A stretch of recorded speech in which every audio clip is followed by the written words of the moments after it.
Dude, Luke, the printer's still busted, man. What the fuck?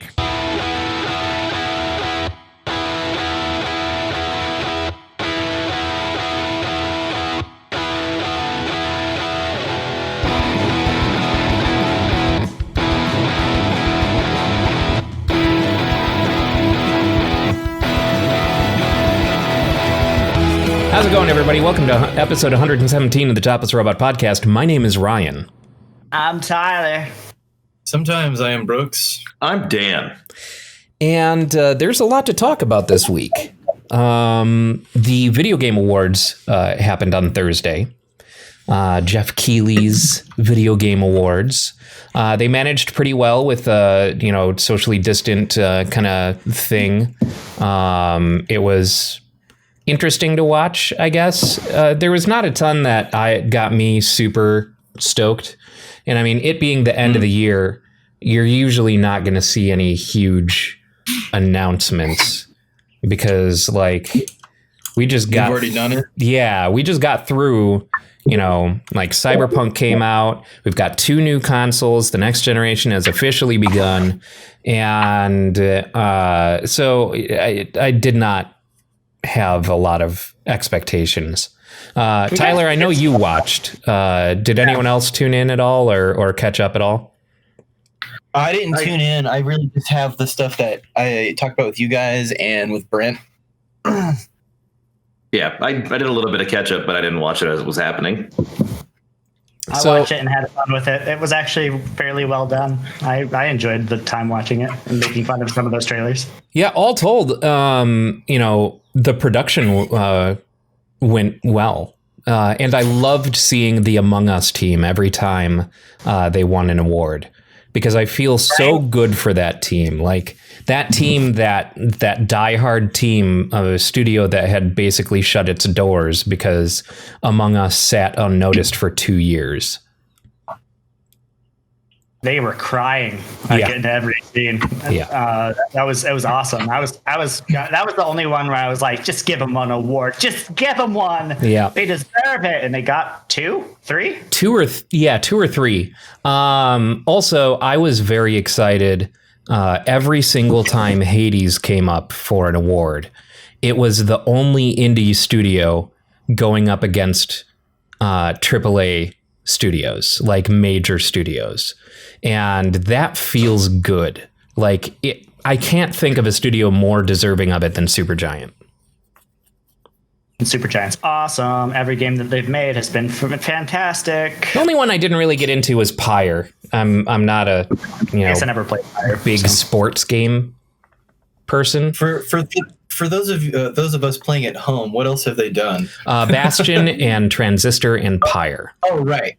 Okay, that's what I thought about. I wanted to make sure before I spoke. Pyre, but Bastion and Transistor were great. And Hades is their latest. Transistor is so good, so moody. And their composer, Darren Korb, is incredibly talented. I love his music so fucking much. But it like made me super excited to see Hades go up against, big studio titles and won a couple. At least one. I don't remember actually off the top of my head. I know it won the best like action game or something like that. I don't remember. I don't know. I didn't really care about who won the awards or which awards were won, as long as Hades or Supergiant and the Among Us studio won an award. Yeah, That's right. all I really cared about. Other than that, I was there for the trailers. Yeah, and like we knew Last of Us 2 was going to win a bunch of things. They started the award show by revealing that Sephiroth is the new Smash Ultimate DLC character. That trailer was insane. That trailer was pretty great. The whole silhouette of his sword through Mario was pretty great. I say it's about time. I mean, they've got Cloud. May as well have Sephiroth as well. I think that's cool. That's canon, right? Sephiroth killing Mario like that. So is that the prelude to the new Luigi's Mansion game? Where you have to Mario's soul back from the underworld? I kind of wish, but no, they did a cheeky little reveal where the silhouette looked like Mario was stabbed. And like when that came up, I was like, Jesus Christ, they're going hard in this trailer. And then they do like a clear shot and Mario's like fucking suspenders or whatever the fuck, his overalls are like hanging on the sword. So he did not penetrate Mario. All I know, according to my new fan fiction, is if we finally get Goku in Smash, we've basically just turned Smash into Mugen. Yeah, I know, right? Please. oh Mugen. Mugen without MVC controls. Yeah. Yep. Yeah. So, I mean, it was a strong open. There were a couple of things that kind of surprised me. I had heard that there was work being done on a new Perfect Dark, but I didn't know that it was going to be a reboot and didn't pick up that on their little teaser trailer that it was Perfect Dark until the end. I've never been a huge Perfect Dark fan. Like, I haven't played a ton of it, but I know that it is something that has stuck with people since I think it came out on N64 originally. And I know that, like, I never had an N64 when it was current. So I know that game holds a space in many gamers' hearts, but I don't have a nostalgic relationship with it.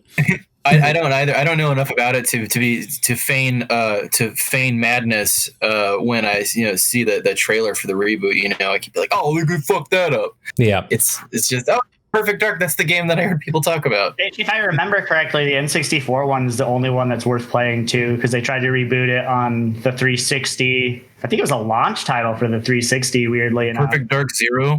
And it's part of the. It's Rare? part of the Rare collection, yeah. Yeah. It's like when they tried to do that Bomberman reboot, made it all gritty and shit. Bomberman Zero, Act Zero. Remember that? I remember that coming out, but I don't remember what it looked like or any. I've never been a big Bomberman guy. I love it. Particularly the Super Bomberman R or whatever. That's I think on most things right now. The new one? It has so many weird. Yeah, it's got so many weird Konami characters to play with. Yes, the one that is basically the Bomberman Battle Royale. Mm-hmm. Yeah. Like Pyramid Head. That is pretty fun. Alucard's in it as well. Yeah. I like that the costumes actually do something, instead of it just being completely change the way you play the game. Completely change. I always play Pyramid Head because he just like cuts like a huge path like right in front of you. It's like I never played much. Then we got an non-announcement on Mass Effect. Like, it was nothing. It was literally nothing. It was just Mass Effect will continue. Cool. After Andromeda, I don't think lots of people want it to. There's more fanfare for the trilogy release than there is for a new Mass Effect. They would keep on milking that horse till it dies. Yeah. Mass Effect. Whatever. It's either that or it just sits there dead forever. So if they want to make another game, they could do it well, or they could fuck it up. And if they fuck it up, they just won't make enough money. BioWare, if they do it right, we get a good game. BioWare is really ruining their track record. They used to be, well known for in-depth RPGs, like with a lot of well thought out dialogue trees and like. The first MMO that had spoken dialogue from NPCs, which was interesting with that Star Wars MMO that they did. I can't remember what it was called. Yeah, I can't remember what it was called. It wasn't Galaxies. It was the one that came after it. No. Tyler, do you know the answer to this? Oh, it might have been. Are you going to drop It might have been Old Republic. I think it takes place in the KOTOR universe, but I think it might just be called like Old Republic or something like that. Oh, we're gonna have to look it up. their first big game besides Baldur's Star Wars Clash of Clans. Yeah, that's my best guess. But Yeah, it's Star Wars: The Old Republic. Wait, are you talking about the MMO? The MMO, sorry, yeah. The Old Republic. My bad.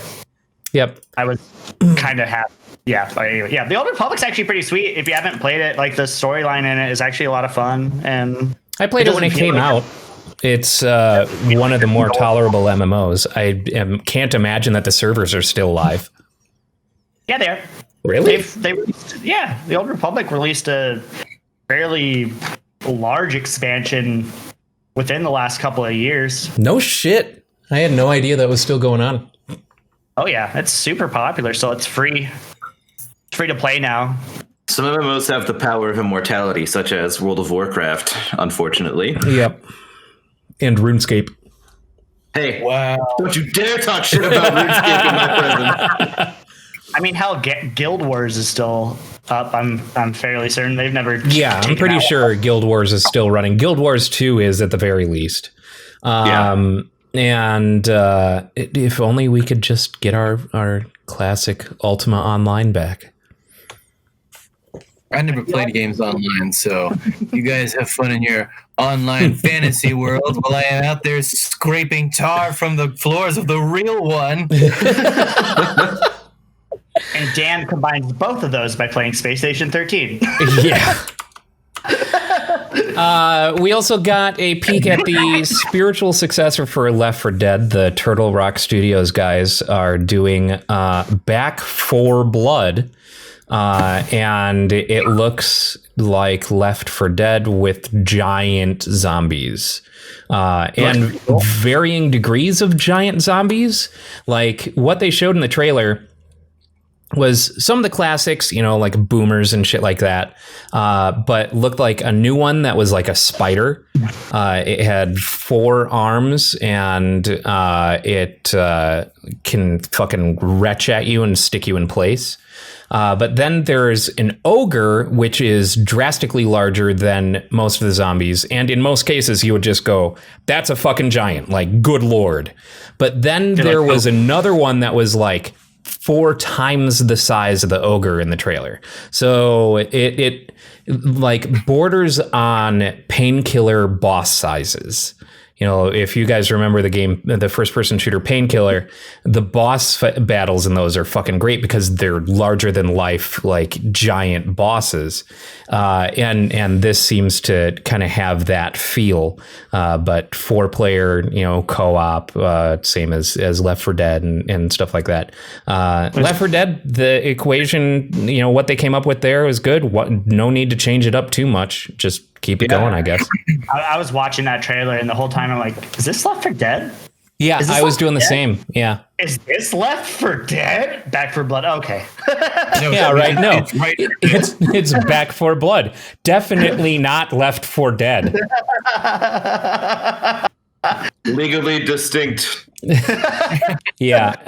So actually, what its real title is totally not Left 4 Dead. It makes me wonder why it's not Left 4 Dead 3. Because I know, at least I think the original Left 4 Dead was put out in conjunction with Steam, like in a partnership with Steam or with Valve rather.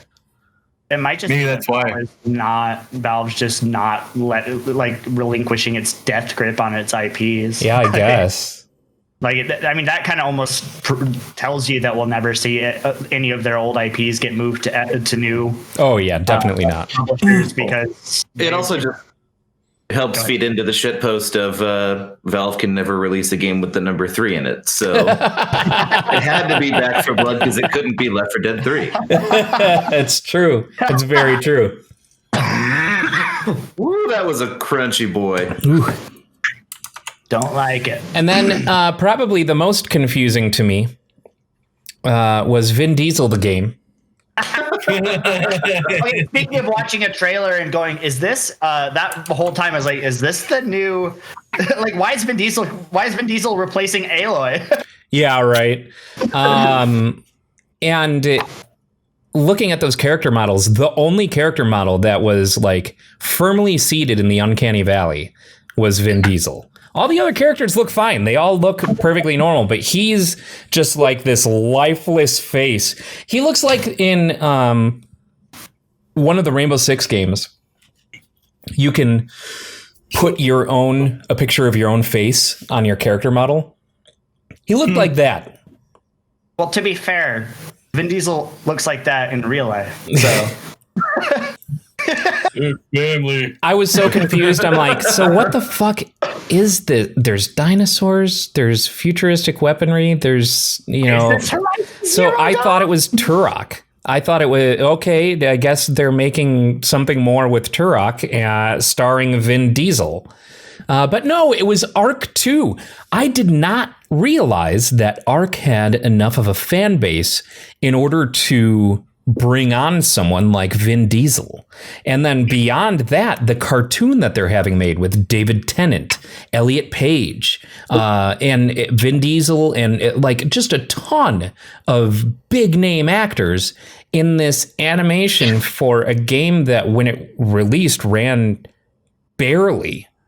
And I mean, did it ever come out of true alpha or true beta? Like, I thought it was stuck in alpha beta forever, and like they just kind of kept it there. Pretty much. I remember people being really pissed off when they started working on an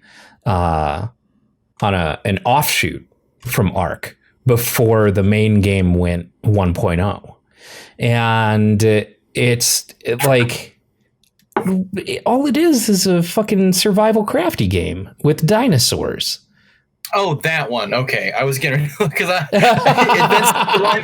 forgotten about like what kind of game Ark actually was.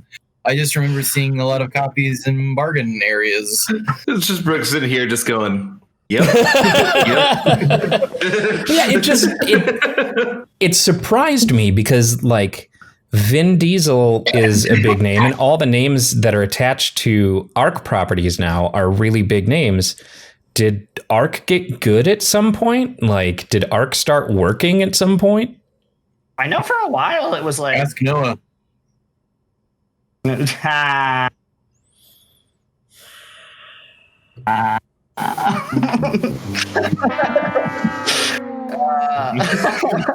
Don't feed him. I know for a while that My power grows.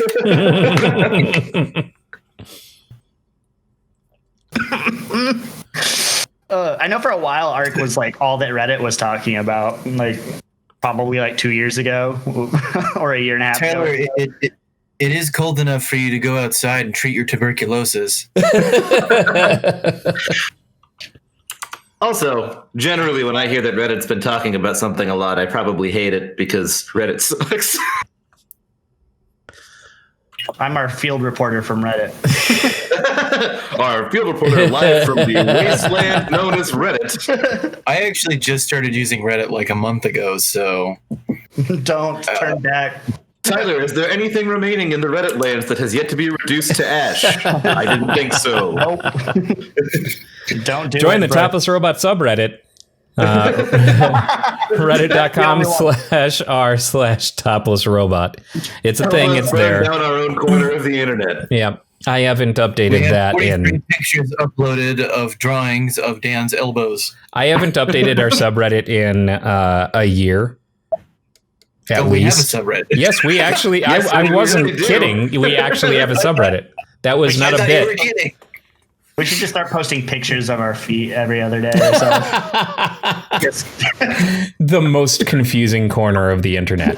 It's called Topless Robot, and it's nothing but feet. What the fuck is going on here? We're just giving the fans what they told us they wanted. Oh, that'd be weird if Topless Robot became one of those random subreddits that started out as not a porn subreddit but turned into a foot. Oh no! Trey, head on over to the Topless Robot subreddit and post pictures of your feet.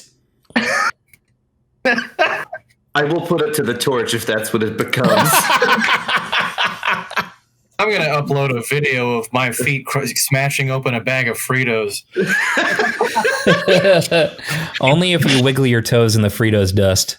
Well, yeah, man. And it's going to have something hot playing in the background, too, like the chicken dance.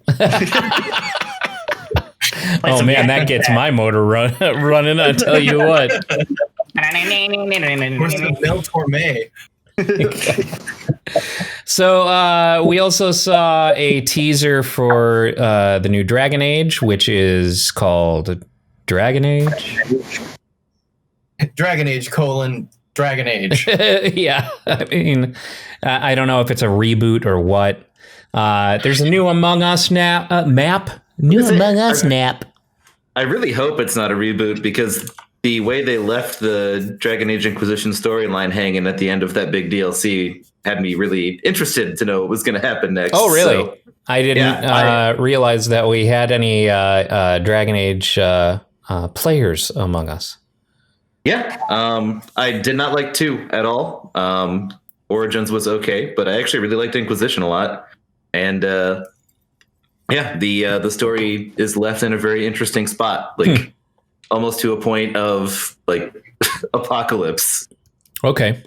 So I'm wondering if they reboot it, I'm going to be bummed for sure. Yeah, I only played the first one. Anyways, I mean, but I'll be bummed about something else. Okay, distinction of bummerhood, yes. Yeah, absolutely. But anyways, Among Us. Yeah, Among Us, they revealed a new map. So Among Us is getting more and more development now that there's so much attention on it.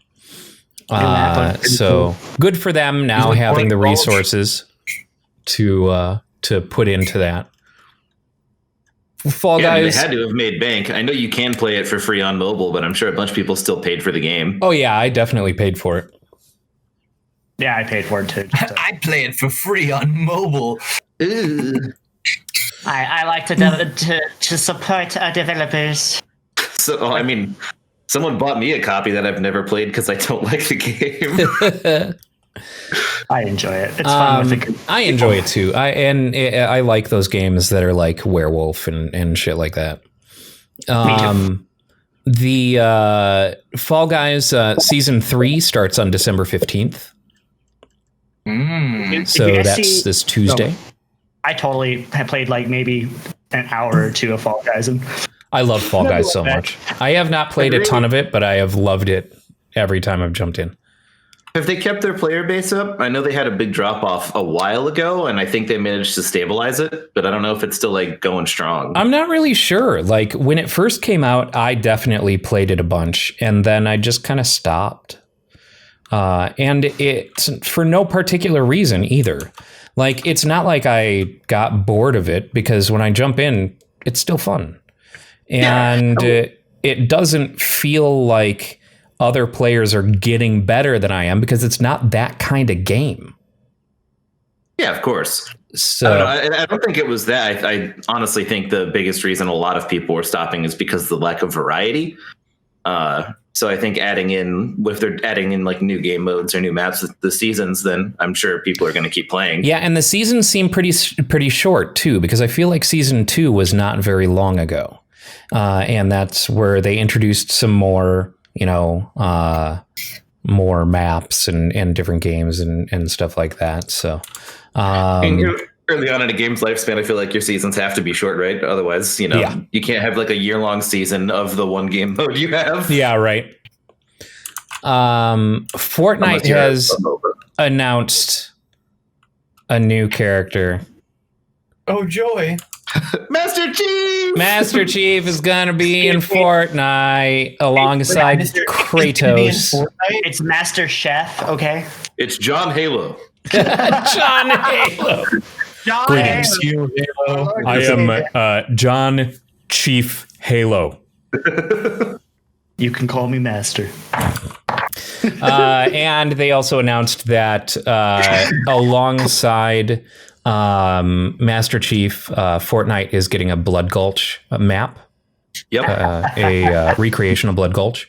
As well as probably some Red versus Blue stuff in there because they did call on Red versus Blue to help promo it because they are very well known for their Blood Gulch shenanigans. It was nice to hear the old voices again, having Jeff Ramsey and Matt Hullum and them as Sarge, and it was good. It was good to hear those voices again.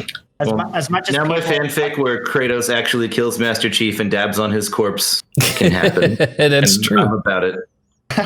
as much as people love to hate on Fortnite, man. Yeah. Talk about games that fucking just saw what they needed to do and just ran with it. No kidding. I mean, that they have done. just think about what Fortnite started as. Mm-hmm. It was literally not what it is right now. It was literally like they Did they ditched. officially sunset the original game mode now? Oh, I think yeah. I think they got rid of it. Yeah. Yeah, Because the original was just supposed to be like it's like a base buildy, kind of. You literally built a fort to survive the night. That was the whole point. They kept the name, but not any of the premise. Yeah, this was the actual game. Now is kind of like a secondary game mode, right? And then people were like, "This is so much better." As an afterthought, added a battle royale to it. And the battle royale took off, and the rest is history. The rest, and now it's just the battle royale. Yeah. Property of Vito Pepitone.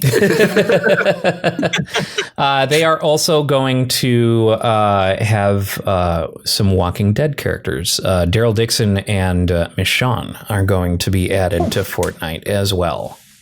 Ah, Yeah. So, when do you think the Fortnite movie will come out then? Because you know they're going to try to exploit that. What's that Ryan Reynolds movie? Extra guy, The extra guy, or whatever the fuck it is, where he's an NPC in a video game. That is going to be the Fortnite movie. Starring Jones. free guy. Free guy, that's what it is. Because there's, in the trailer, they show a bunch of, dudes just doing dumb dances amongst, all the chaos and turmoil. It's basically Fortnite the movie. Now we're gonna get a really poorly animated series on Netflix, is what we're gonna get. That's for shit, I can't even remember it now. That's for shit. Yeah. The poorly animated Overwatch. Yeah, Christ. The poorly animated Netflix will do that. the poorly animated Netflix series for Fortnite is just going to be like following the llama thing or whatever. The Adventures of Tomato Head. The Adventures of Vito Pepitone. Hey, Vito if you ever Pepitone's Life of Crime. get a shitty Fortnite cartoon or a shitty Fortnite movie, that means Thanos is back, baby. Oh man. You know what? I'd watch Thanos versus Master Chief versus Kratos versus Tomato Head. Can we get the same guys that made Versus Predator. the emoji movie to make this either this series or movie? Because I'd watch it. Just for the hell of it. I'll watch it just to make myself suffer. Absolutely. We would have to do like a. Did you just We have suffering at subscribe home, Dan. on Facebook, Ryan? I don't know what you're talking about. We're on fucking live, and you What- implied what- we're on Facebook. Look, some Jesus. dumb motherfucker on one of our friends' Facebooks.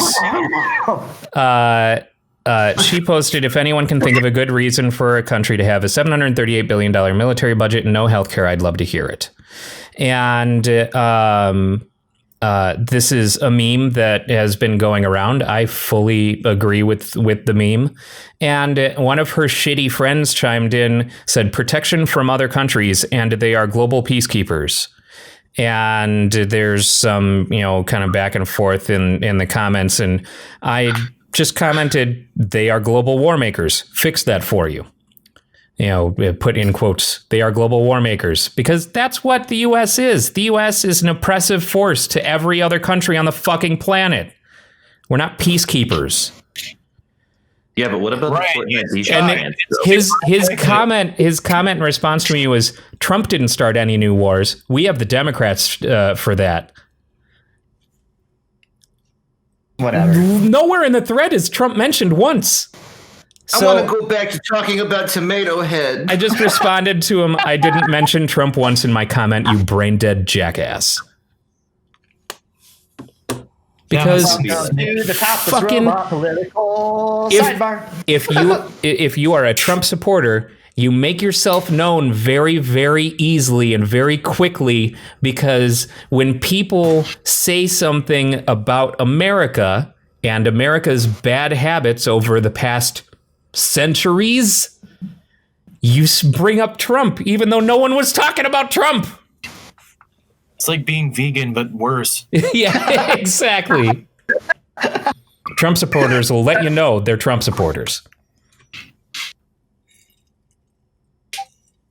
Also, fuck this. Trump didn't start any new wars. You fucking kidding me? He almost kicked off World War III. The only thing that prevented it was the fucking pandemic. Yeah. God. By the way, when are they going to add the pandemic to Fortnite, guys? Oh, don't do that. They did that in World of Warcraft, and it started a whole... Oh, God. Where's my coronavirus skin where I have a coronavirus for a head? They did that coronavirus dance. You do the coronavirus dance, and it's you coughing and then dying. The coronavirus dance is they put you in the iron lung and you just lay back there. No. You're just an animated gravestone. In Tony Hawk, they have a mask as an option for your character now. Yeah. Oh, they did. They have since launch. Yeah. On the pandemic mode, if you don't wear the mask, you just die. All of your tricks are sick. Or you can play as the Karen who just your goal is to run up and pull people's masks off of their face before getting tackled to the ground by mall security. All of Karen's goals are to skate directly through the window of every restaurant in the game.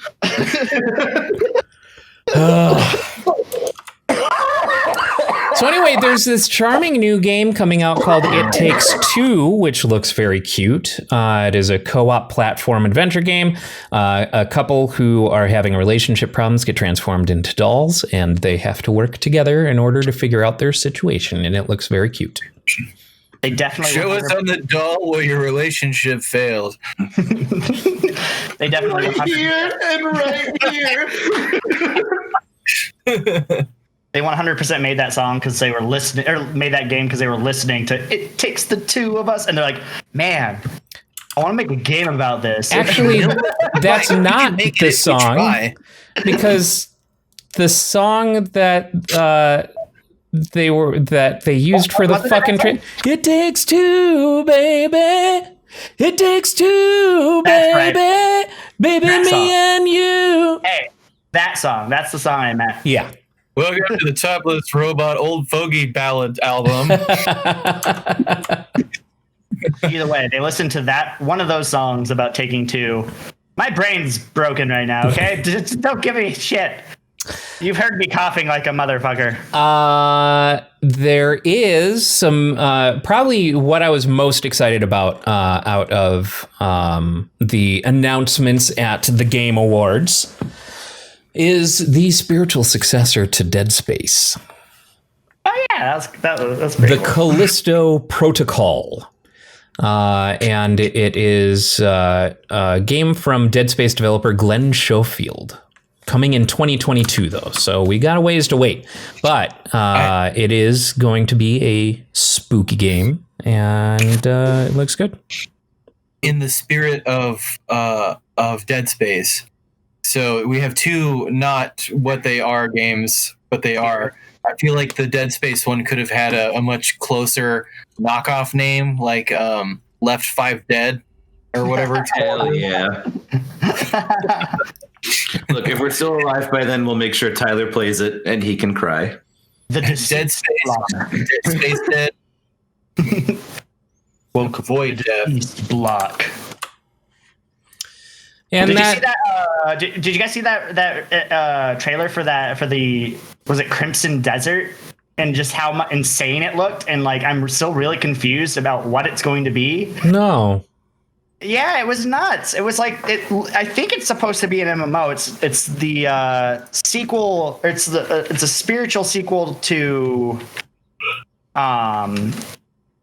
that other Korean open world game, and by Pearl Abyss, and I'm totally blanking on the name of it.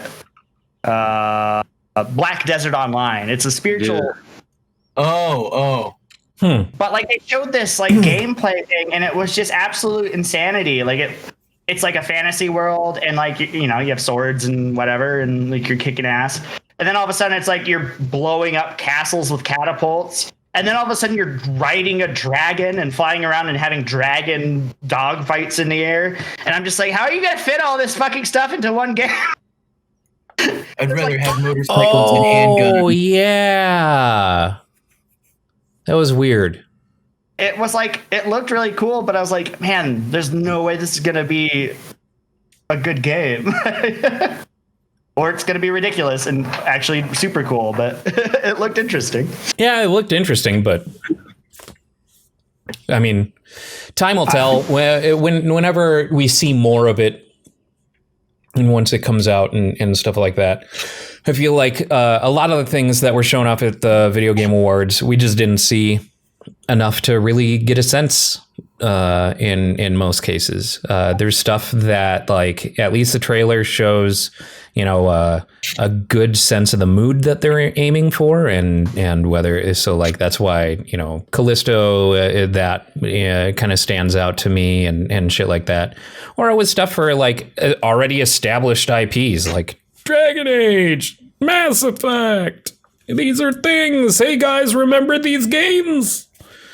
And, some of the new IP stuff, I was happy to see new IPs announced instead of it just being, hey guys, remember these games that came out 5 years ago? I know. It's only been 5 years, but it's a new generation.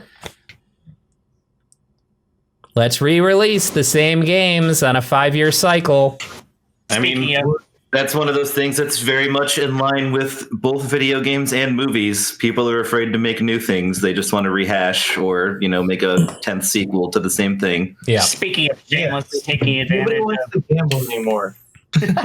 Speaking of shamelessly taking advantage of nostalgia, Star Wars has 10, 15 new things in the queue now. Yep. Hayden Christensen is going to be back as Darth Vader in the Obi-Wan series. What? Yep. And they also announced the Ahsoka series, as well as another brand new series, which is called like Rangers of the New Republic.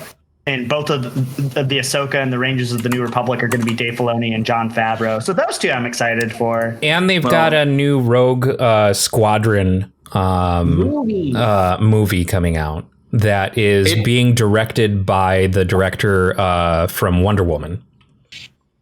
Oh, Paul Feig? No. Wonder Woman was directed by a woman. Yeah, I don't know where my head is at. Patty Jenkins. I actually just saw the Wonder Woman movie for the first time this week. It's funny you bring that up. Really? I just didn't. I didn't see it, and I didn't catch it when it was in theaters, and I hadn't really thought about it a whole lot. But with 1984 coming out on Christmas and us being HBO Max people, I mean, I want to watch it because it's something new. What'd you think? I thought that was pretty good. I mean, I really liked it. I have the same issues with it that I do with most of the other DC movies as far as the direction they chose to go with it. But for what it was pretty cool. I enjoyed it. Me too. It's probably my favorite DC movie right now. I'm honestly stoked that Hayden Christensen is coming back just because I know he's already probably received death threats just from hearing this announcement. But he has already said in the past that he's been very good at ignoring people who hated him for the prequels. So fucking whatever. Go for it, dude. So if you're going to choose one of the Anakin-assistant death threats, the adult is probably the one better suited to take those death threats. Yeah, absolutely. Not the 10-year-old child, Jake Lloyd, who was literally sent on a fucking anxiety spiral. All I know is I hope he does whatever it takes to piss off a bunch of shitty Star Wars neckbeards, and that'll make me happy. He better say I hate sand at some point. No, he's trying to walk that back. It's okay, you know. Obi-Wan Kenobi's gonna do like a front flip or something, and then Darth Vader will be like, spinning. That's a nice trick. So here's an exhaustive list, because all of these Disney announcements came from their Investor Day a few days ago.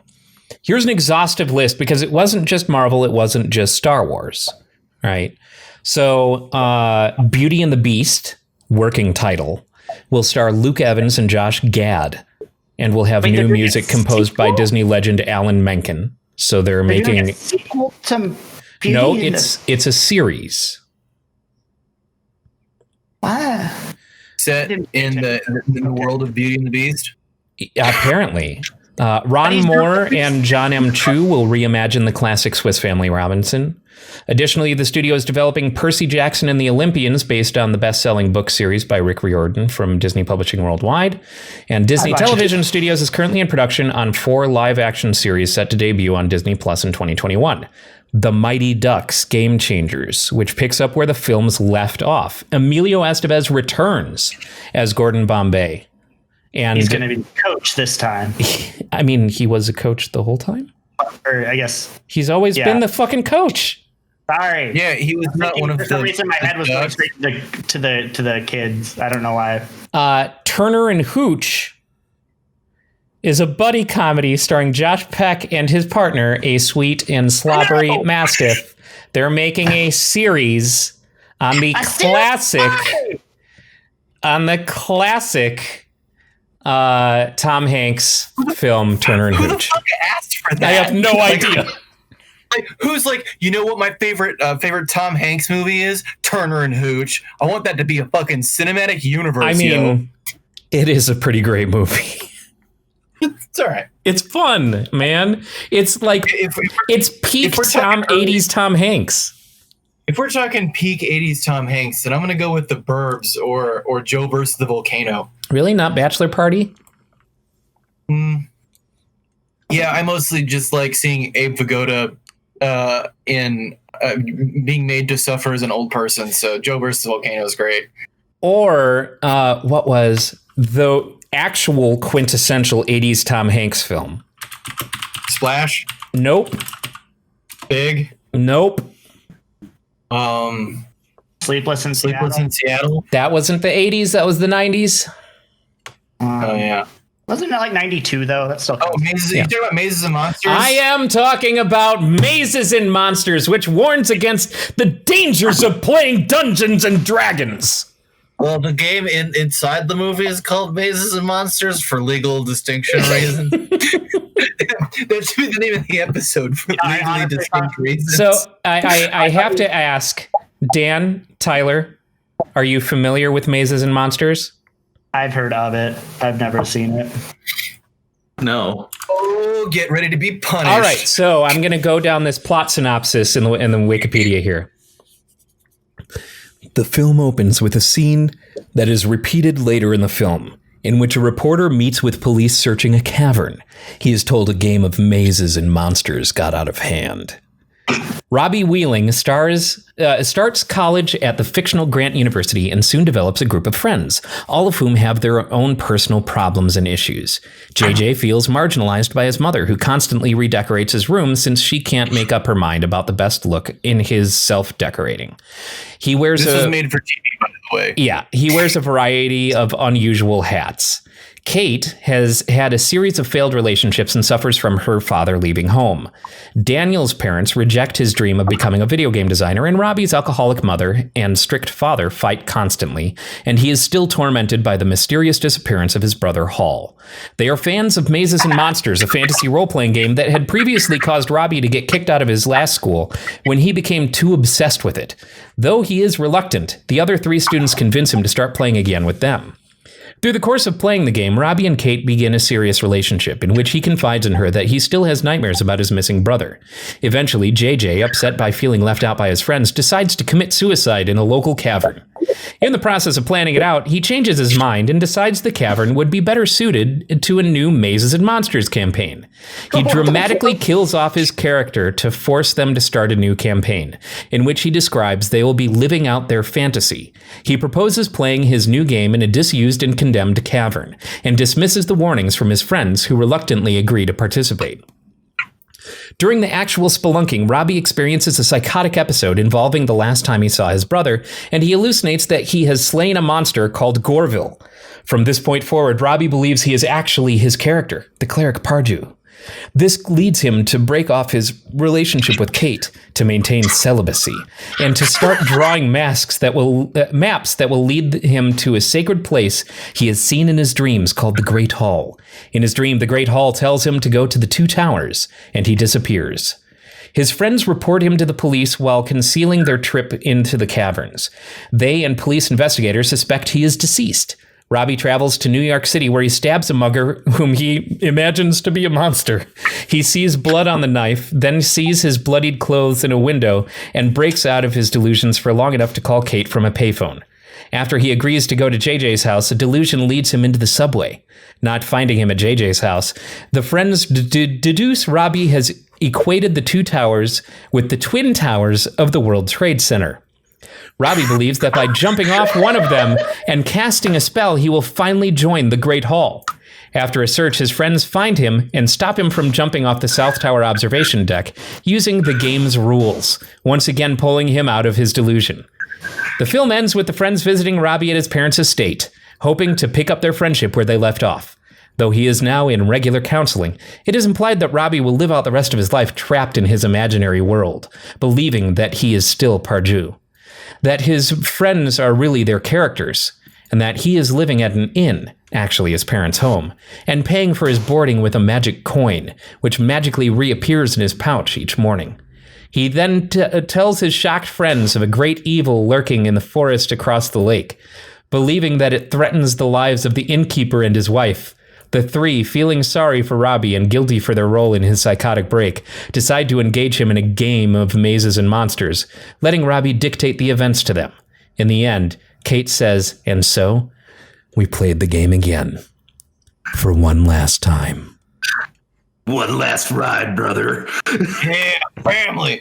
One thing that I pulled away from all of that is that the word Daniel and Hall both appeared in that. So I am now convinced that is your backstory, Dan. So it was like, Dan, do you believe that I'm really Chainsaw Jackson?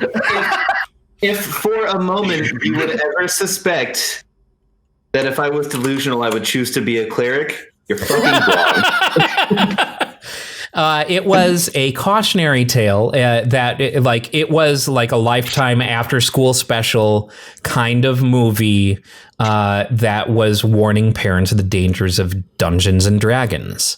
And it was like peak satanic panic kind of shit. People are so stupid. Yeah. So unbelievably stupid. I just don't get it. Dungeons and Dragons will turn your kids' eyes away from the light of God. Joke's on you, Mom. It's already been there. Well, we should make our own religious version of Dungeons and Dragons that falls in line with the tenets of Christianity. Call it Crosses and Cavaliers. The game has one scenario every time. You play as Adam and you don't take the apple from the tree, and then you end it. If someone chooses to play a wizard, you automatically damn their character's soul to hell if they can't even play the game. No, it's not wizard, it's pastor. So back to now, since we've been thoroughly derailed. Back to the Disney announcements. There's some stuff coming to the National Geographic section of Disney Plus, including Limitless with Chris Hemsworth, Welcome to Earth featuring Will Smith. Welcome to Earth. And a fourth season of the Emmy-winning anthology series Genius, which will profile Martin Luther King Jr., so that sounds pretty cool. There's also a new documentary film called Cousteau, which will, I'm sure, be really interesting to people who are into the ocean. If we don't, You're getting ready to say Zizou. if we don't get a season 2 of The World According to Jeff Goldblum, I will riot because it is the best way to experience the world through the crazed eyes of that insane man. Handmaid's Tale got renewed for a 5th season. It's always sunny in. What's that? That's been going for 5 seasons. Apparently, yeah. You know how short that book is? Yeah. It's Always Sunny in Philadelphia. FX just ordered 4 additional seasons, making it smashing the record for the longest running live action sitcom in television history. Go then. That's insane. Hell yeah, dude. Will it be? So are they. Yes. How many seasons will it be at the end of that? I think they just did season 14. Holy shit. What we don't know is that they got a time machine and traveled back to just film Danny DeVito throughout the course of his life. The group also announced today that the first series adaptation of the sci-fi horror classic Alien is in development, and advanced talks are underway on a 2-season order of The Stones, a drama series about the world's greatest and most enduring rock and roll band, the Rolling Stones. I would take greatest out of that, but sure. They are a band. They are a band that refuses to die. Okay, so Lucasfilm, Obi-Wan Kenobi. Oh, sorry, go ahead. I just have to make a stupid joke. I'm pretty sure that the Stones actually can't die. They're cursed to live in this music-filled existence for all eternity, and we are cursed to listen to them. This is actually our hell. I would say that is true of U2. Yeah, I'll give U2 that one. I feel like maybe the Stones had like a Scooby-Doo adventure in the 70s and like fucked with a magical talisman or like all fell in a radioactive hair gel and now they stole a whole bunch of Aztec gold from somewhere. So. Let's see who's really behind your face, Mick Jagger. The cocaine turns to ash in our noses.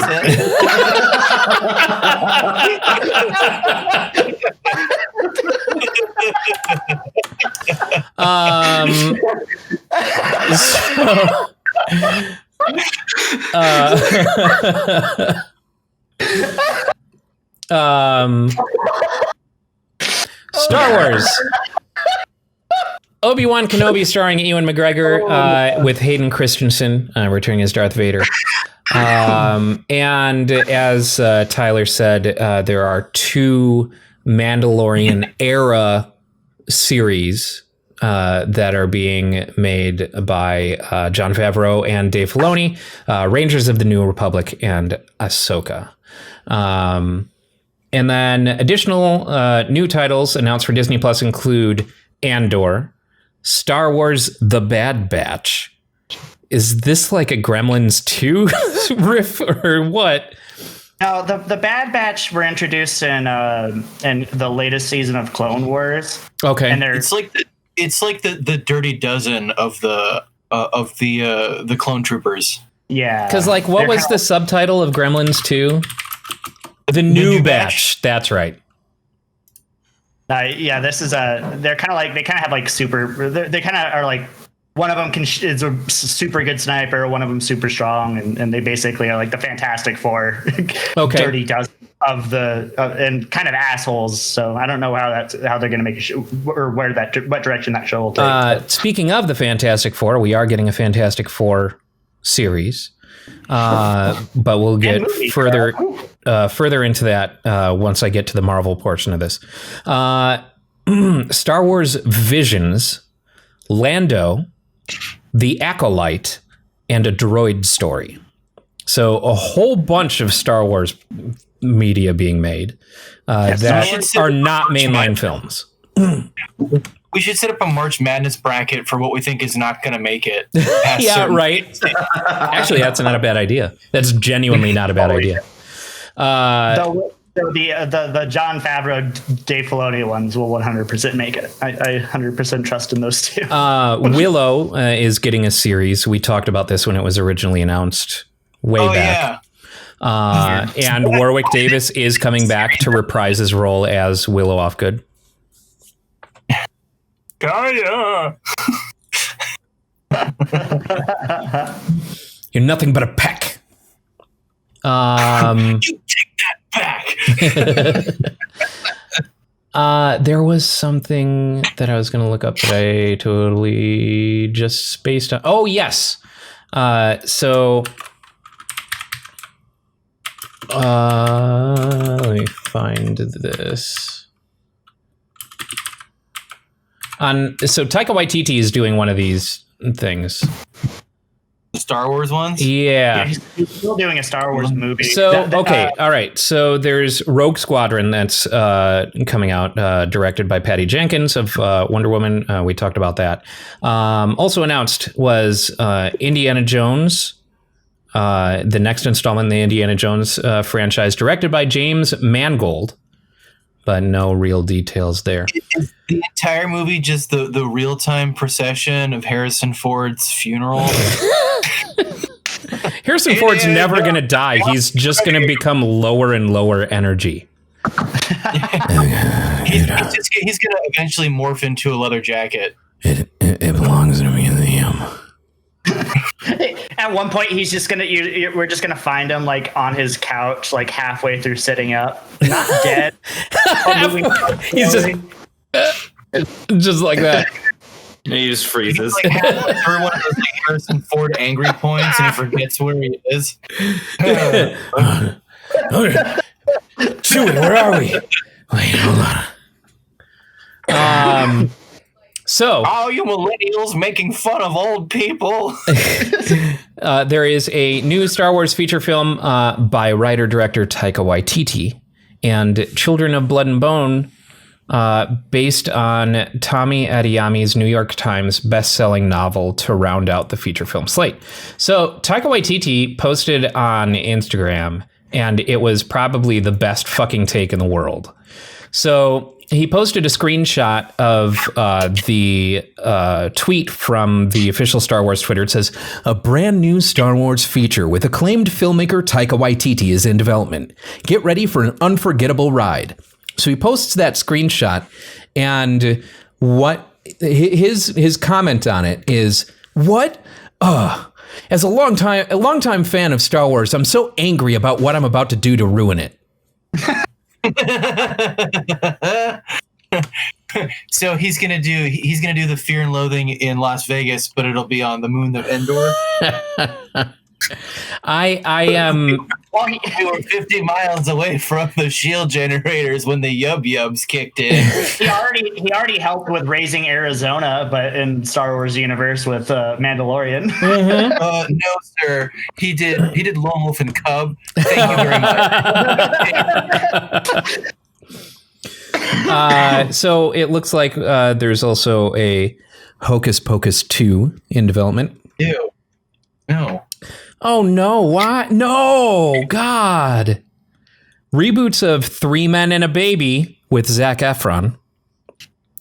And Cheaper by the Dozen with Kenya Barris and Gabrielle Union. That's the third time they're doing Cheaper by the Dozen. Stop. The first one wasn't even that good. And a new Sister Act film starring Whoopi Goldberg, who is on board as a producer with Tyler Perry. I mean, it'll be a film, but which Cheaper by the Dozen are you thinking of, Tyler? The one with Dennis Quaid? I'm sorry, not Dennis Quaid, Steve Martin. Steve Martin was the one I was thinking of, yeah. That's the second one. Yes. First one, Henry Fonda and Lucille Ball. Yeah. Oh, I forgot that they did that. Yep. And that one's actually good. So this I'm actually kind of excited about. Chip and Dale Rescue Rangers. It's a hybrid live-action animated film. Now, just with that information, I immediately groan. I hate it. I hate it. I hate it. But Chip and Dale are going to be played by John Mulaney and Andy Samberg. Yes. Oh, I thought it was just everyone was going to be Tom Hardy. Pinocchio, directed by Robert Zemeckis and starring Tom Hanks. As Pinocchio? Right? Like... No, I have a feeling that he's going to be Geppetto. Like, he's got to be Geppetto. Or he's going to be some weird Jiminy Cricket. I could see him as Jiminy Cricket, for sure. Actually, that could work. I saw a screenshot of that movie, and it looks fucking terrifying, because it's live action. And it's going to be, yeah, of course. Oh my God. Peter Pan and Wendy, starring Jude Law as Captain Hook. And Dennis Hopper as Peter Pan. Dennis Hopper's been dead for over a decade. So they just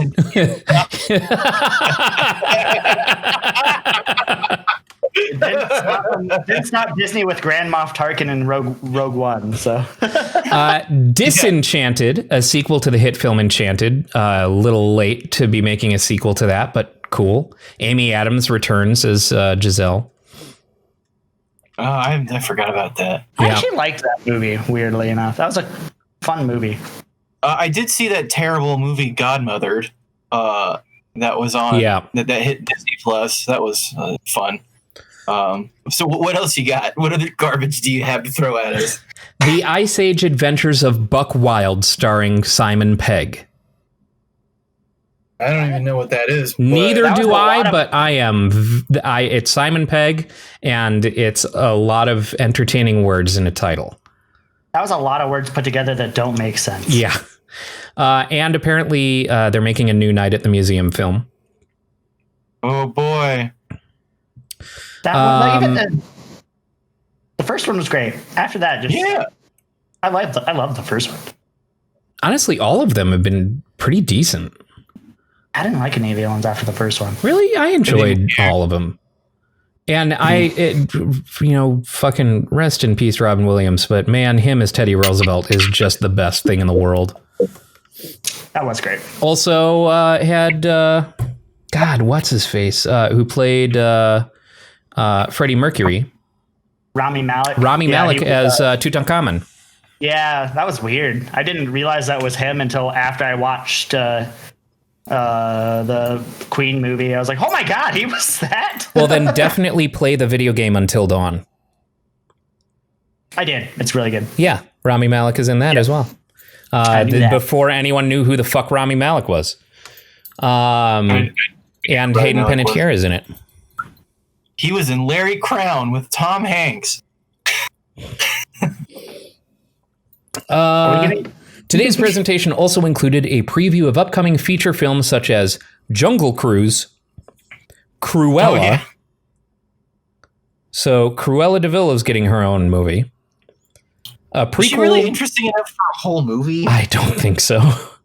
But I guess they aim to make her more flesh out the character more. I don't know. Why the fuck does she not like Dalmatians? What the fuck, man? She likes fur coats, okay, Ryan? She likes fur coats. Which have literally never been made from dogs. Nope. But you know that. I do know that because a big supplier of fur coats was actually a dude in Russia who started his operation in a time where he would not have been able to get funding for the studying that he wanted to do, like the scientific studies that he wanted to do. So he did it under the guise of a furrier, where he was based in Russia. And what he actually aimed to do was find out how many generations of selective breeding you could do before selecting for certain elements in a creature. So with foxes, they would, if they got aggressive or anything like that, they were killed, and the fur was used for coats. But they would selectively breed the more docile and more agreeable. And I think the conclusion that he came to was like it takes 4 generations to domesticate, something like that.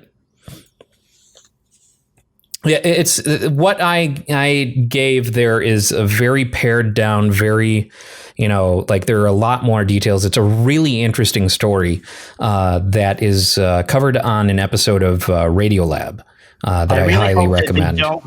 I really hope that they don't go over that in Cruella, because I just gotta point out.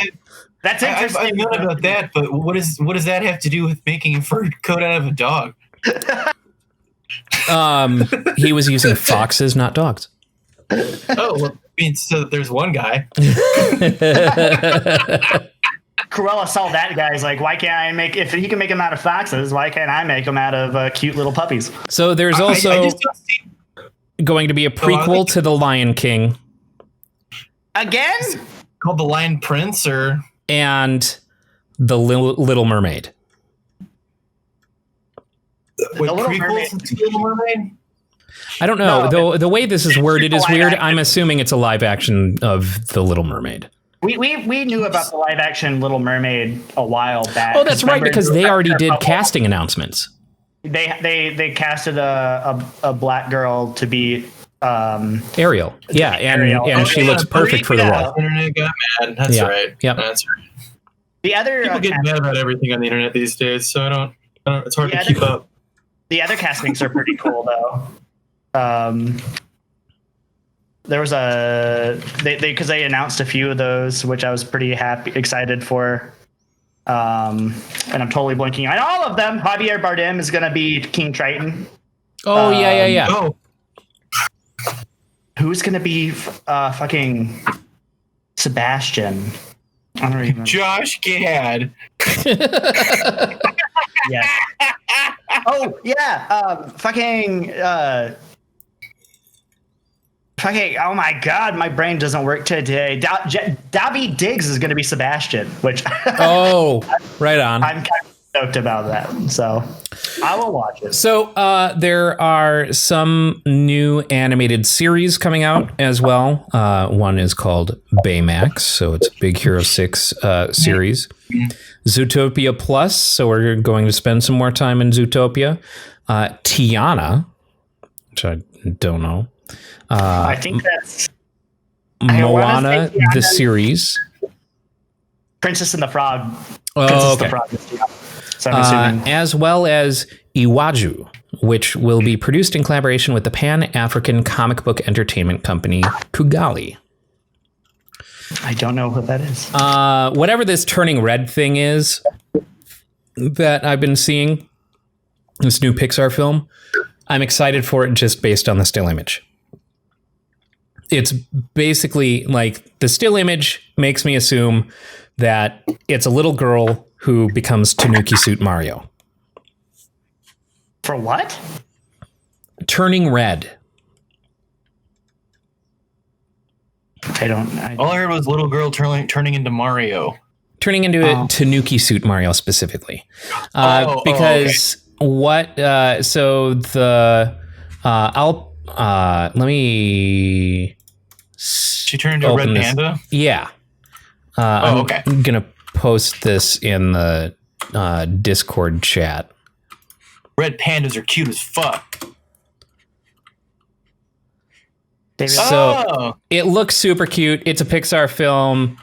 Red pandas are the best things in the world.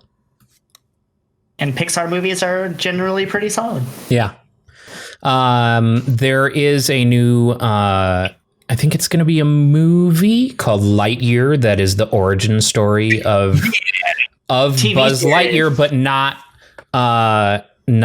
Buzz Lightyear as he is in the Toy Story films, but what that Buzz Lightyear is a toy of. So meta. And so it's going to be voiced by Chris Evans. Chris Evans, yeah. everyone's all pissed because they're like, not my Buzz Lightyear. And I don't give a shit, man. like, Stop giving fucking Tim Allen jobs.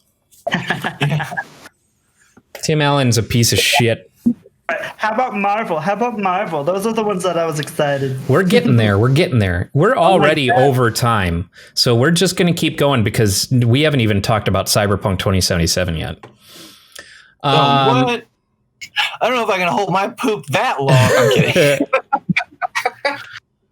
So the Marvel Studios, we've got Miss Marvel, which looks great. It looks adorable. There's also Secret Invasion starring Samuel L. Jackson, Ironheart with Dominique Thorne as a genius inventor, and Armor Wars, which follows War Machine. And Loki. Don Cheadle is going to be that. Yes. Don Cheadle is continuing his role as Rhodey in that. They showed the Loki trailer too, and the Loki trailer looked really fucking good. Yeah, I'm excited for Loki. Honestly, I'm excited for pretty much all of this. WandaVision looks great. Falcon and the Winter Soldier looks great. I didn't watch the trailer for What If, Miss Marvel, Hawkeye. I've always liked the What If comics anyways, because they're all little one shots, crazy ones. Like I think the weirdest one I saw was like what if it had something to do with Wolverine, and I don't remember. I just remember it being kind of weird. It was Wolverine versus the Hulk, wasn't it? Or no, it was like Wolverine. No, I mean like a specific issue that I read when I was a kid.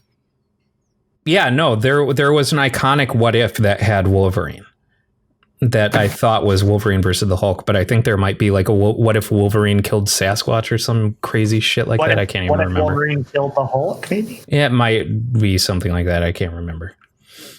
There was definitely the What If Captain America was a Hydra guy.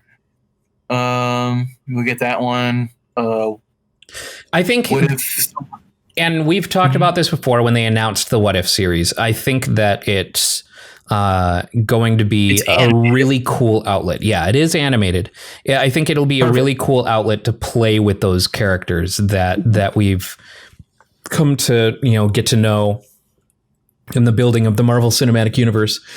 It since it's all one-offs, it gets to be just this playground. It's none of it's canon. It's just a fun one-off thing that I think has a lot of potential. What if Tyler's dad came back from the gas station? Maybe 2021 has been so bad. It's all my fault. She-Hulk, starring Tatiana Maslany in the title role, alongside co-stars Mark Ruffalo and Tim Roth. Speaking of that, there have been rumors that mostly because they've already said that Daredevil's coming back and Spider-Man, Charlie Cox coming back, and there are rumors that they're going to be putting Charlie Cox's Daredevil in She-Hulk as well, because they're both lawyers. Like She-Hulk's a lawyer, and so there's rumors that he's going to be in that. There's rumors that he's going to get his own movie, and all I want to say is I am so excited that we have Charlie Cox as the Daredevil. Everyone's so stoked on Daredevil. Like, he's so fucking lame. Because I don't think he's really lame. He's like Batman with a blindfold. The first season of Batman. God damn it! You're doing great. Of Daredevil on Netflix was fucking incredible, and Charlie Cox's Daredevil is. Yeah, the series is definitely the best of the Netflix Marvel series. I'm very excited. Followed closely by Jessica Jones. Jessica Jones was fucking outstanding as well. And followed closely by the first 6 episodes of Luke Cage. Those first 6 episodes. And let's all forget that Iron Fist happened. Moon Knight is getting a series, which we already knew. Guardians of the Galaxy have a holiday special coming out. Nice. And series of original shorts, I Am Groot, featuring everyone's favorite baby tree. Oh my God. I really hope he says I Am Groot the entire. Oh my God. No. It's the Christmas Yule log and Groot's just in the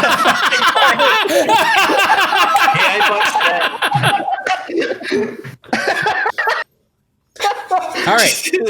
Today also brought the reveals of 2 feature films, Ant-Man and the Wasp: Quantumania, the 3rd feature in the Ant-Man franchise, and Fantastic Four, which introduces Marvel's most iconic family. Marvel Studios' upcoming feature films also include Black Widow, which actually should have come out months ago, Shang-Chi and the Legend of the Ten Rings, Eternals, Doctor Strange in the Multiverse of Madness, Thor: Love and Thunder, Black Panther 2, Blade. Which they said they're not recasting Chadwick Boseman. Did you see that? They're not recasting Chadwick Boseman. Well, no, they're just going to have another person take up the mantle. They're not going to have a new T'Challa. Like, he's gone. He's just going to die. Yeah. There was question whether or not they, just for the second one for now, if they were just going to recast him or not. Captain Marvel 2 and Guardians of the Galaxy Volume 3. ESPN and sports content do not care about any of that. So yeah, there was a lot announced for Disney and Marvel in Star Wars and beyond because Disney owns fucking everything. I welcome our mouse overlord. Soon this podcast will be affiliated with Disney. It's only a matter of time. It already is. In one way or another. I'm sure we are owned by Disney already. We just don't know it. Our hearts are actually all branded with a Disney logo. I mean, did you know that Red versus Blue is a Disney property? That's weird. Yeah. Our aorta valves have all been turned into the cursive font that Disney has, actually. That would explain my arrhythmia. This makes so much sense. For me, it's actually my bronchioles. That's why I'm constantly sick. So before we dive into Cyberpunk 2077 and all the controversy and all the shit posting that actually led me to leave my favorite group on Facebook, Oh, shit. I need to touch on a piece of shit. J.K. Rowling says 90% of her fans agree with her transphobia, but they're afraid to say so publicly. No, you dumb cunt! Just please stop, JK. Well, you see, you have to stop referring to her as JK because you say, please stop, JK. It just sounds like keep going. Please stop, JK. I'm part of the problem. J.K. Rowling is a terrible human being. When have Harry Potter fans ever had trouble saying anything about themselves? Yeah. It's not, oh my God, I just, like, hey, if she'll slip on the sidewalk and just fall right into a wood chipper, dude. It can only be narcissism. It's the same blind faith and ego that Donald Trump has. It's that, bullshit fucking like, of course I'm not wrong. You know what? Everyone else agrees with me. They're just too scared to say, no, you're wrong. 90% of your fans are more progressive thinking. And actually, honestly, probably partially because of your property, despite your best efforts. I went on that rant a couple of weeks ago. Like a big part of that story, at least to me growing up, was just the being accepted, like, for who you are. And like, that's a big theme of those fucking books as I read them, as a lot of people read them. So yeah, go fuck yourself, JK. Stop saying JK. Go fuck yourself, JK. Rar. The only person who's allowed to be named JK is J.K. Simmons. Yes. Fully agree. The one man who isn't a joke. Oh my God, I love him so much. J.K. Simmons is the best. He is taking this JK title. We'll just call JK Rowling JS. Just shit. Yes. So, The How you liking Cyberpunk? The cyberpunk drama, like I love the hard drive group on Facebook. It is probably one of the best groups that I've ever been in on Facebook. But because of all the cyberpunk drama and it being posted relentlessly in this group and these shitty stances defended by people in this group, I'm out. I officially left the group today. I'm fucking done. When you're reaching so hard as to look at the description of a car in Cyberpunk that does, it says, this car makes up such and such fatalities on the road despite such and such percent of fatalities on the road despite only being 17% of the cars on the road, like that kind of thing. That's a joke. That's a joke about how shitty that fucking car is. That's a joke, and that's normal ass statistics. That's just a fucking joke. They're calling it a dog whistle. And everyone in that group is dogpiling on this dog whistle, saying that it is a racist dog whistle. Motherfucker, this developer is in Poland, and they are not tuned to American culture. That is a dog whistle in America in very certain contexts. But you can't just say percentages are racist. You can't stop, citing statistics because there are statistics that have been used incorrectly to foster racism. It's not a fucking dog whistle. It's an in-game joke about a shitty car. Yeah, I agree. So, yeah, that was the last straw for me. The number of people. It's taking you this long, man. I stopped hanging out, and I never really hung out there to begin with because I'm in the cool kids group of the actual writers. Look, because you have 2 published articles on fucking Hard Times. 2, yes. How many do you have, Ryan? None, because I have submitted none. I told you. Basically, the only reason I stay in that group is because of a certain Thai shit poster who just makes my day. Yes, he is great. Also, Robert Grant Young. I will miss seeing Robert Grant Young in my feed. I will miss seeing that Thai shit poster. But yeah, I'm fucking done with the hard drive, man. The only Hard Times affiliated page that I really hang out on is the Komodo Dragon Breeders of America, which is the support, the comedian support group that we have. Okay. I love that incognito name it has. We've had a couple of people hit us up asking if that was literally about what the group is. Of course. There's some hobbyists out there who saw something. They're like, yeah, ooh. right. But to the actual legitimate controversy surrounding Cyberpunk 2077, it runs like shit. Unless, if you have a baseline PS4 or Xbox One, don't get it. Period. That's it. Yeah, I've seen some screenshots and videos of people playing it on those, and I can't believe they even allowed it to go live. It looks worse. In some cases, it looks worse than an Xbox 360 launch. That's insane. I understand not getting something optimized. And honestly, The Witcher 3 also had bad issues with the optimization on the current gen consoles when it came out, too.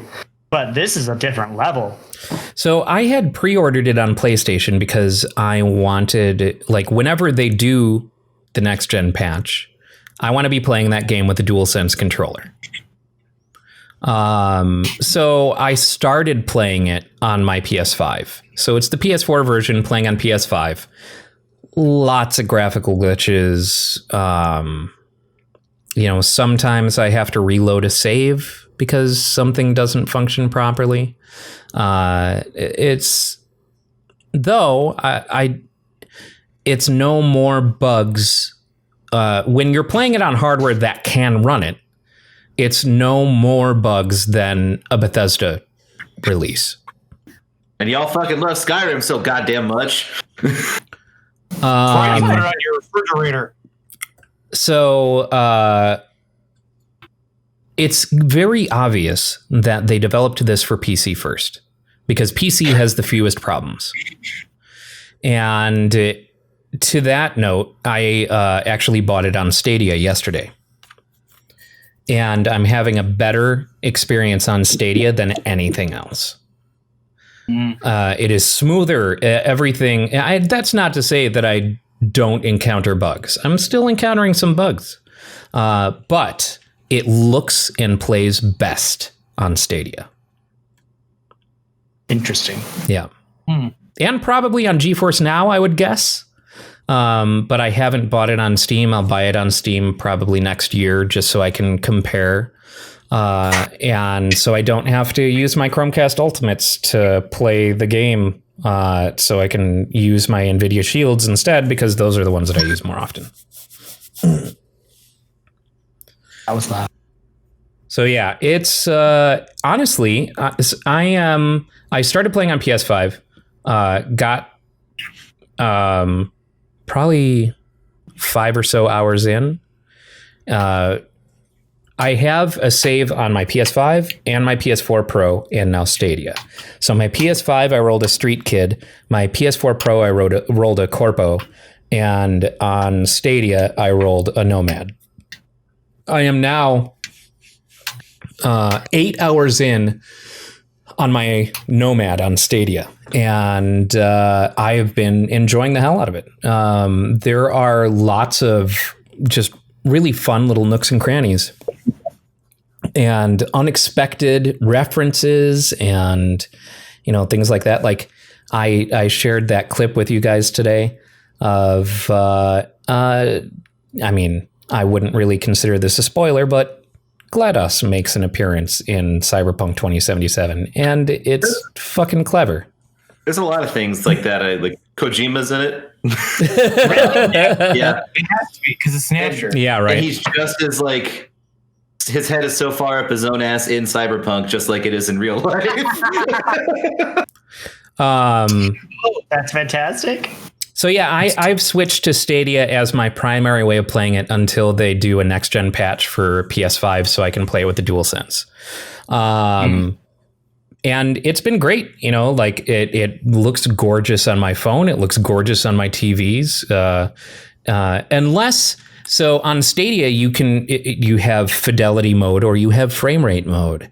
This is a case where I can't play it on frame rate mode because it's the same sort of thing as like what they did with The Witcher in order to make The Witcher work on the Switch. It just looks like someone took some Vaseline, just smeared it on the fucking lens. Everything is super just blurry and smeared out on frame rate mode. You go quality mode and you won't have consistent frame rate, but for the most part, it seems to maintain a fairly high frame rate and is more than playable. But, like I said, definitely still some glitches that have made me had to reload a save or, something like that. And so far, comparing like my playthrough as a Nomad and Street Kid, I kind of changed up the way that I did things in order to see how that would impact stuff. And because it doesn't matter what background you choose, within the first half hour, they force each background to the same spot. Yeah, of course. So there's just a little bit of like, this is where the world that you come from that is unique to each of those. And then within that half hour, after that half hour, they do this little montage of you and Jackie Wells, and it's an identical montage for for all three backgrounds, and that's basically where they all join at being the same thing. The backgrounds do impact the dialogue choices that you can make in certain cases. So you can do like something, if you're Nomad, it'll say Nomad before an option that is a Nomad specific response. And you can do things just differently. And it's something that, I'm sure you guys remember they kind of talked it up when they were showing off the game about how you can like do things violently. You can do things a diplomatic way. You can, basically approach anything in whatever style suits you. And so with my Street Kid, when I went into the Flathead deal, which they showed off many times, that whole, where you're with this militant gang and you're trying to get this little robot off of them. The first time, I didn't contact the Militech person. So with my Street Kid run, I didn't contact the Militech person. I just went in, and because my client had already paid for this robot, it didn't matter to me that, they had internal struggles and they paid the old leader who is now, usurped. And I killed the new leader. Like when I'm in the thing, it like gives me a prompt. It's like, pull the trigger. Okay, sure. I'll pull the trigger, and I kill him. And then it becomes a firefight in order to get out of there. And in the process of getting out of there, I find the old leader and I save him from his cell, break him out of his cell. So he owes me a favor. So that's an ally that I now have, is with this military gang leader. With the Nomad run, I contacted Militech first and talked to the Militech person who identified that they had a mole. They asked me if I recognized this person that they thought was a mole. Dude was like battered and bloody. I'm like, no, I don't recognize him. But I can I can find this. I know who has this thing. The only thing I need in return is this robot. But these are the guys who knocked over your convoy. And so she gives me a pay card to pay for it again, because it's already been paid for by the person who hired me in the first place. And it has a virus on it. So I hacked it and removed the virus, the malware. So it's just a good money card. So I go in and I pay for it again and give them a tip off that Militech is onto them. Then it doesn't become a firefight. They become on my side. But so technically it becomes a firefight because Militech, the people who I met with, followed me there. And so now I've got this gang working alongside me against Militech. So it's the exact same situation, plays out 100% differently. That's pretty cool. Yeah. And once I get out, the ally that I end up with is the guy who they thought was a mole. He comes up, he's like, hey, thanks for clearing my name, whatever. I made sure that her operation fucked up, and he becomes the ally. But you even still have an opportunity to go, like while you're going through, to release the old boss of the gang and have him as an ally as well. So like there's all these different paths, and I have yet to see what the long play payoff is of doing these favors and gaining favor with these individual people, but it feels like something that is going to come into play later on. So question, with let's put aside the bugginess of it right now. Was it worth the wait? So I don't hype on games the same way a lot of people do. Like I was super happy with No Man's Sky when it first released. I had sunk 40 hours into it, right when it was released, and just enjoyed my time with it because I know that marketing is going to be overblown. I know, all that hype and shit and stuff is always going to be, it's all marketing stuff. So I see enough to intrigue me and then go, yeah, I'll give it a go, and don't hold out hope for, oh, they showed off this thing or they showed off that thing. Oh, this thing isn't exactly the way they showed it off 5 years ago. So I don't feel like I've been waiting for this game.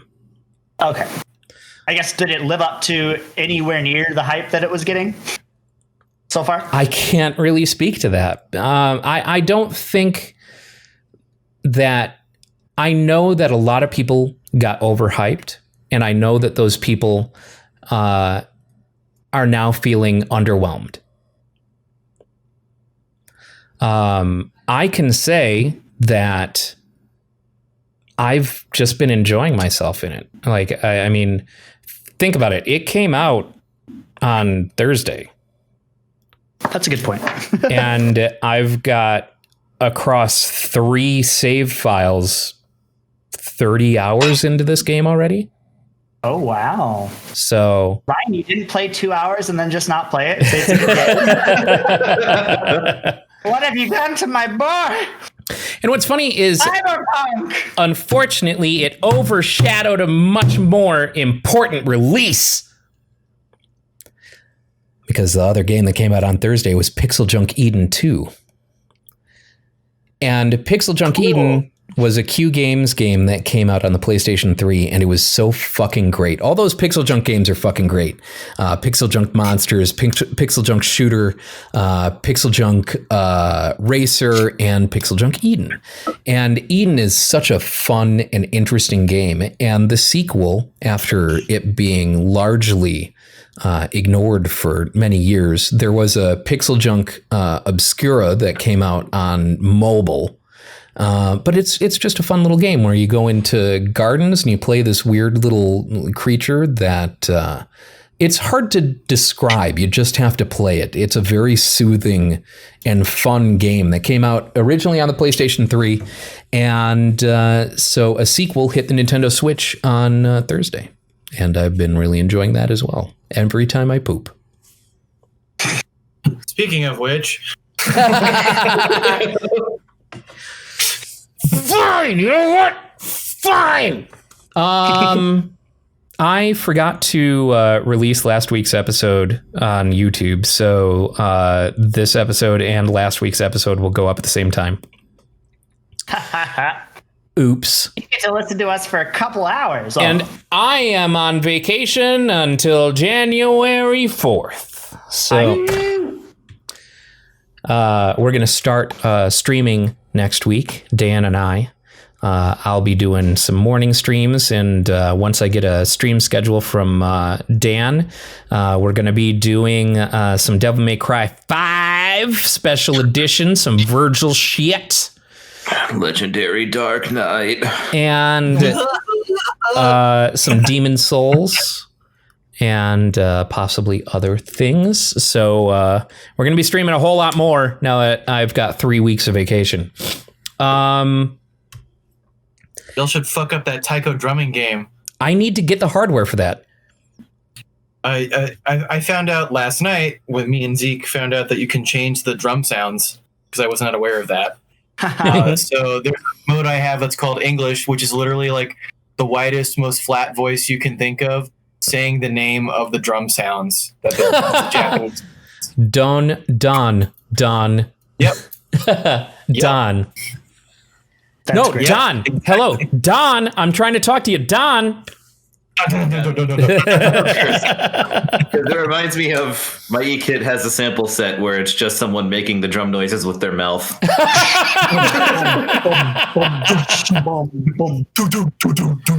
Yes. Yes. That is how it sounds. Oh, man.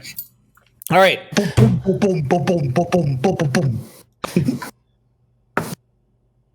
Yeah, what he said. Yeah, except that I did it more like Phil Collins. Oh, God. Fucking Peter Lorre shit. Thanks for watching and listening. So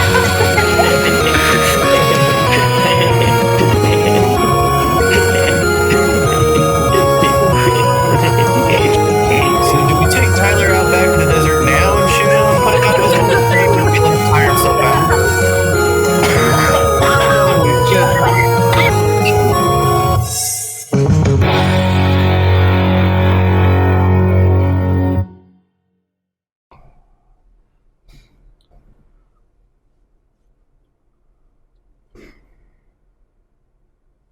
that.